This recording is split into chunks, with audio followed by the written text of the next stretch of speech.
just zombies and the Germans, which aren't nearly as interesting as Straub and Richter were. Aside from the couple of issues I had with the tone of the story, I have some issues with the things that actually matter to the internet. Gameplay. While I've praised the gameplay of the Tortured Path thus far, I'd be lying if I said it was perfect. Let's get into it. Defense/escort rounds and solo. I hate everything about these.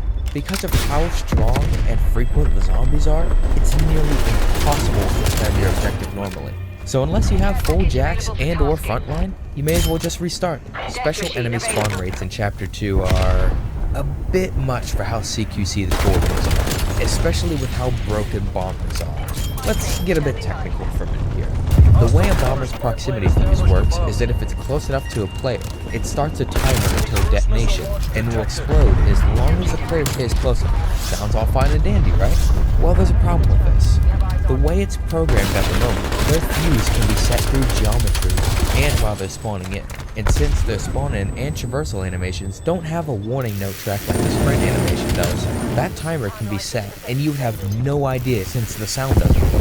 So if you've ever had a bomber just instantly explodes as it traverses a barrier or spawns in and across the depths, or any map really, now you know why. This is a massive problem that needs to be fixed. Speaking of bombers, they no longer die when their payload detonates. Like, why? Throwing knives and ripsaw charges no longer one-hit kill bombers past a certain point.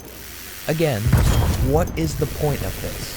It feels like a way to artificially inflate the game's difficulty. You're used to certain mechanics working a certain way, but they no longer work that way, so that equals difficulty? Yeah, let's go with that. For Chapter 1's Easter egg, you need to build a zombie. No, not again. I wanted to save this for last since it's the one I feel the most strong about, but the way the map quests and survival unlocks were handled. People occasionally say that I give World War II far too much of a pass. That's understandable.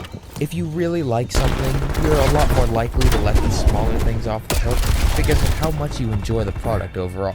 Back to what we were talking about. The idea of a cross-map quest journey is awesome, but it all comes down to execution, and the execution this time is not good. The quests on their own are rather banal and simple due to each map being limited to 10 rounds of gameplay, but to fully complete the quest and get the cutscene, you need to do all 3 quests in a single sitting, and if you fail any of them for any reason, you're back to square one. Like, who is this for?